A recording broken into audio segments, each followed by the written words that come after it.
Morning to all.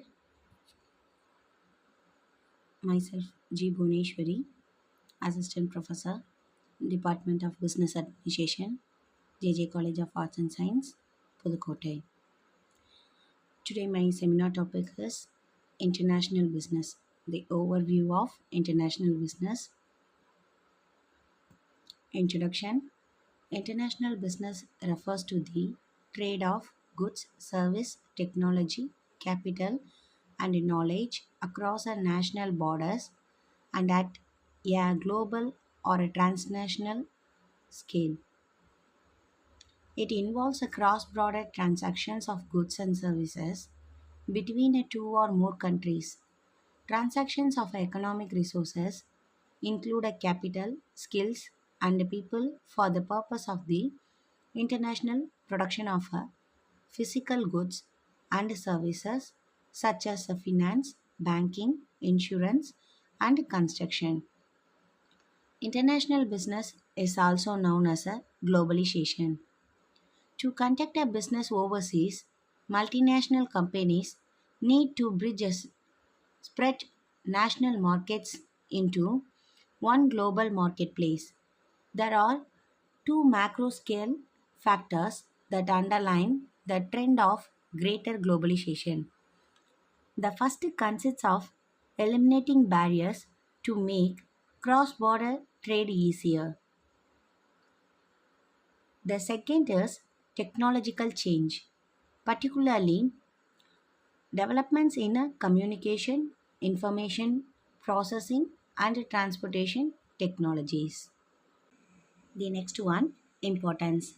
International business is important for several reasons. First one, access to new markets. International business provides access to new markets, which can help companies expand their customer base and increase their revenue. By doing a business internationally, companies can take advantage of opportunities in different countries and regions. Next one, diversification of risk. International business can help companies diversify their risk by operating in different countries and regions. This can help to reduce the impact of economic or a political instability in any one market. Third one, increased competitiveness.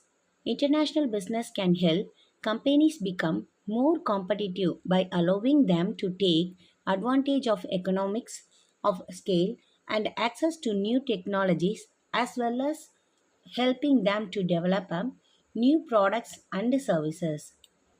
Fourth one, access to resources. International business can provide access to resources that may not be available domestically, such as raw materials, talent, and technology. And fifth one, cultural understanding.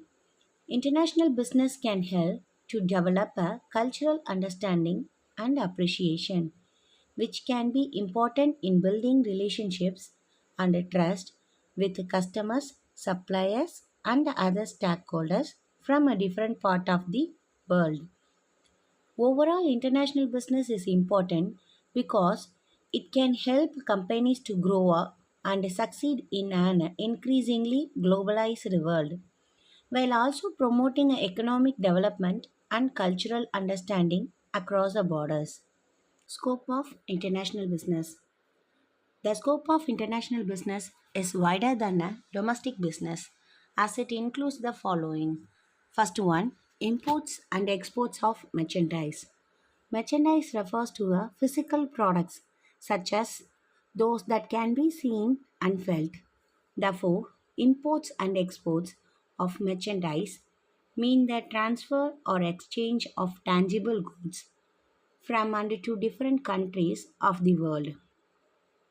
It is also called trade in goods as it excludes buying and selling of services. Imports and exports of services. Imports and exports of services involve intangible goods that cannot be seen, felt, or touched. It also known as a invisible trade. Services such as tourism and travel, transportation, communication, and etc. are imported and exported. And third one, licensing and franchising.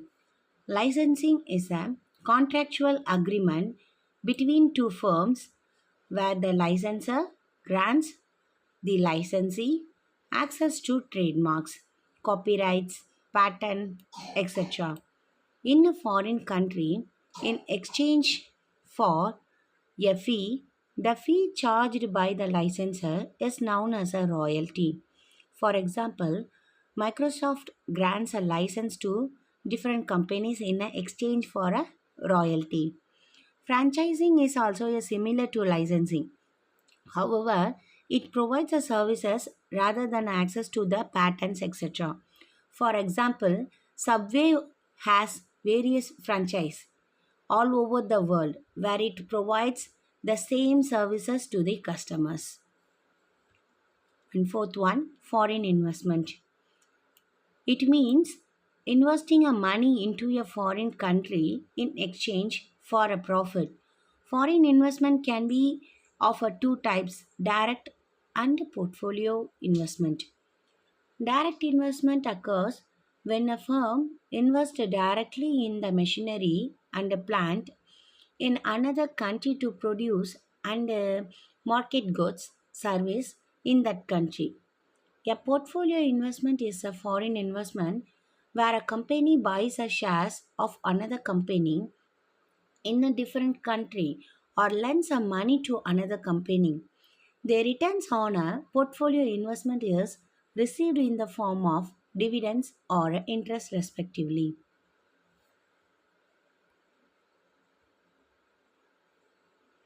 Benefits of international business. They classified into two different categories, benefits to countries and benefits to firms. First, we see the benefits to countries. Foreign exchange. It assists a country in earning a foreign exchange, which may then be utilized to buy a capital goods, technology, and other products from foreign countries. And second one, more efficient resource utilization. It is based on the comparative cost advantage theory. It entails producing what your country can produce more efficiently and trading the surplus production with other countries to purchase what they can produce more efficiently. In this way, countries can make a better use of their resources. And third one, growth possibilities and job opportunities. Countries can enhance their manufacturing capacity to supply commodities to other countries through external trade. If external trade holds, the production will rise, increasing the GDP level of the country, resulting in economic growth. With more production, the demand for more labor also rises. Therefore, the international business also create a job opportunities. Fourth one, improved standard of living. International business allows individuals to consume goods and services from other countries. Consumptions of a variety of goods and services improve the standard of living of the people. Next one, benefits to firms. First, first important thing is profit opportunities. When compared to a local business, international business is more profitable. When a domestic prices are lower, businesses can make a more money by selling their products in the other countries. Next one is increased resource utilization. Many enterprises anticipate international growth and get orders from foreign clients to set up a production capabilities for their products that are more in a demand in the local market. It enables them to better utilize their excess resources. Third one, growth prospects. When demand falls or the domestic market research, Business enterprises become irritated by expanding internationally. Such a business can increase their growth potential significantly. Next one, decrease the competition. When domestic competition is, internationalization appears to be the only option to achieve a success and a required growth. Many businesses are motivated to expand into overseas markets because of the competition in the domestic market. And last one, improved business vision. Many firms' existence and goodwill depend on their ability to expand their worldwide business. The desire to expand and diversify, as well as to take advantage of strategic advantages of internationalization, is expressed in the desire to become more international.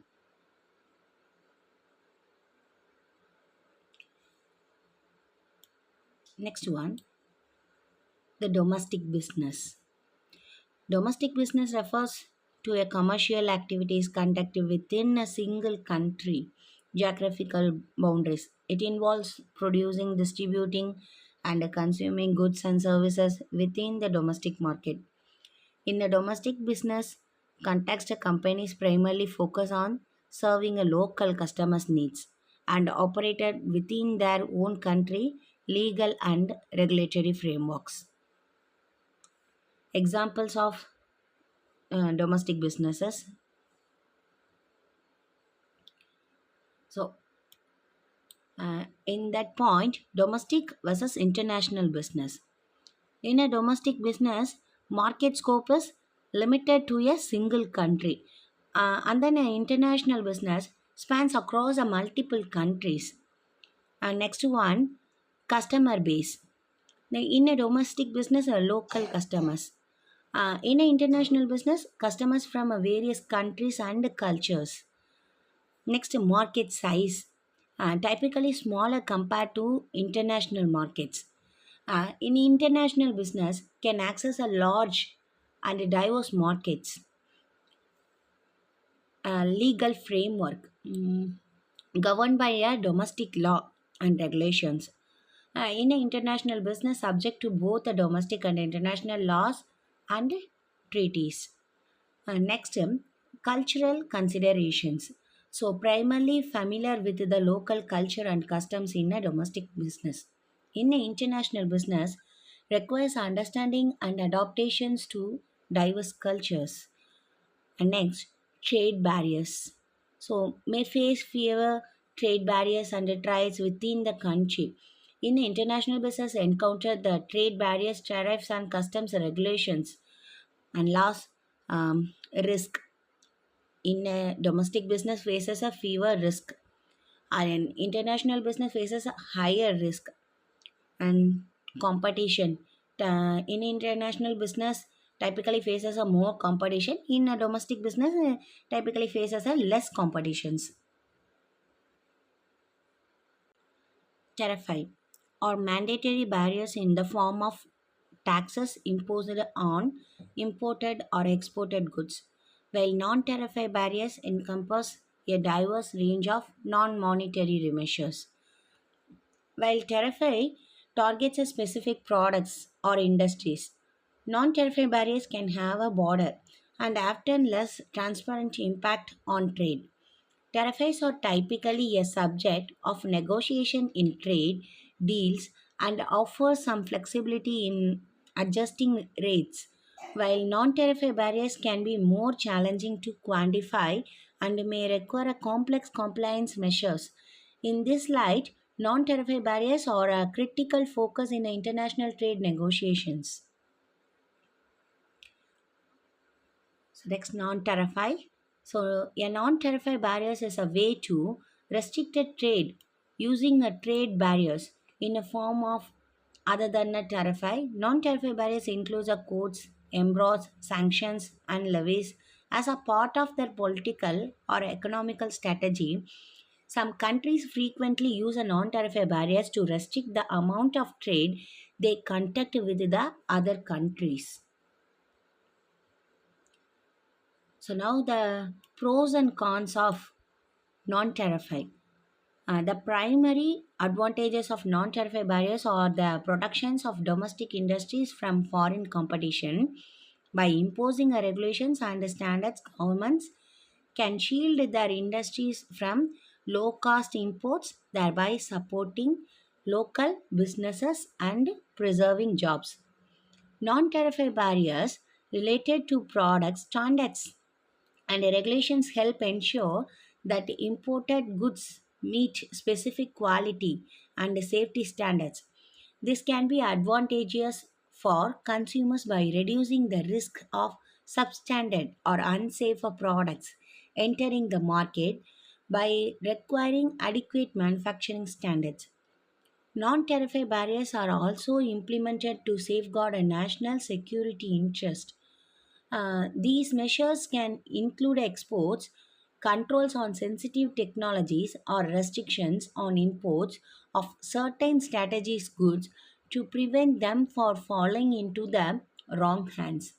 They are they are used to contract of the practice of dumping where foreign producers sell goods in a foreign market at a prices below the cost of production to size the competitive market. Cons of non-tariff barriers. One of the most significant disadvantages of non-tariff barriers is the potential to distort international trade. By creating obstacles to imports, non-tariff barriers can disrupt the natural flow of goods, leading to trade imbalances, inefficiencies, and market distortions. Obviously, this is a international as a non-tariff barriers often limit the variety of goods available to consumers. However, this impacts the consumers who then have a favor options and may be denied access to potentially superior or more affordable products. Compliances with non-tariff barriers can be costly for both the producers and consumers. Manufacturers may need to make adjustments to their production process to meet a specific standard, while imports may incur additional expenses related to documentation, inspections, and compliances check. Compared to tariff and non-tariff barriers are often complex with the sometimes uncertain implications.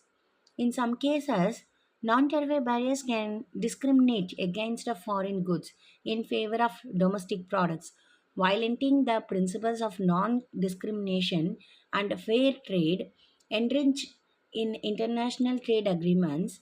In addition, overly restricted non-tariff barriers can hinder economic growth by limiting access to global markets and shifting competition. Globally, this can slow down innovation and productivity.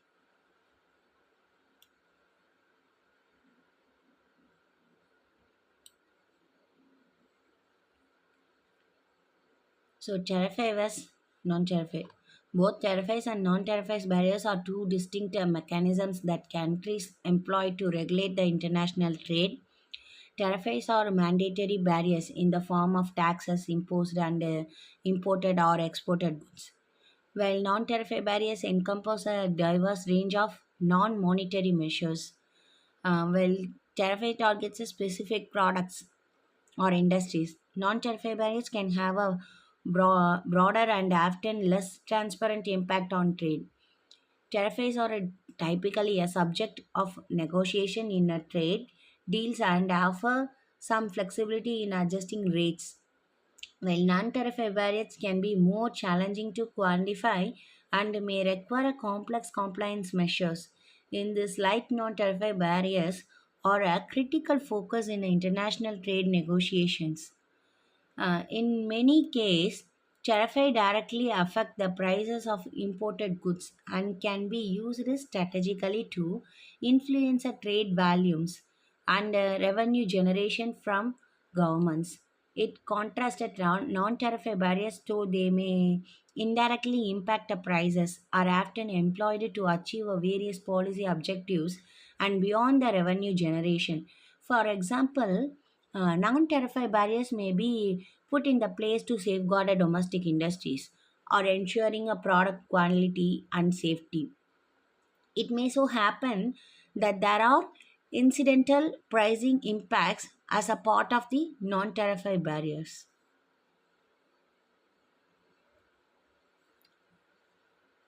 So, next, advantages of international business. First one, obtaining valuable forex. A country can earn a valuable forex by exporting its goods to other countries. Next, division of labor. International business leads to the specialization of a product production. Therefore, high quality products that you have the greater advantage. Next, optimal use of available resources. International business reduce the waste of domestic resources. It helps countries make the best use of their natural resources.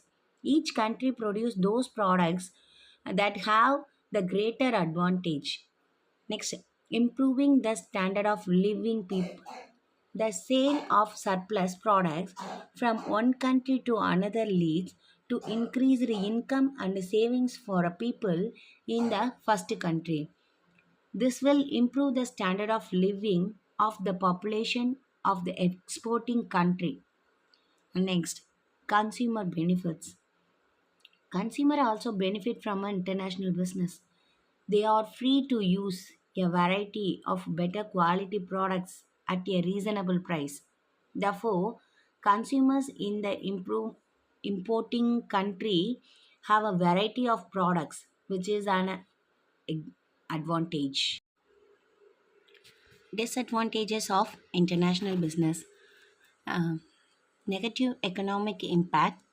And next one is a competition with the developed countries, competition between nations, legal issues, unwanted fashion promotion, language issue, complex technical steps, shortage of commodities in exporting countries, negative impact on the domestic industry. Next, balance of payments. The balance of payments, also known as the balance of international payments, is the statement of all transactions made between entities in one country and the rest of the world over a defined period, such a quarter or a year. It summarizes all transactions that countries, individuals, companies, and government bodies complete with individuals, companies, and government bodies outside the country. In history of balance of payments, before the 19th century, international transactions were denominated in a gold, providing a little flexibility for countries experiencing trade difficulties. Growth was low, so stimulating a trade surplus was the primary method of strengthening a nation's financial positions. So, types of balance of payments. There are three types of balance of payments.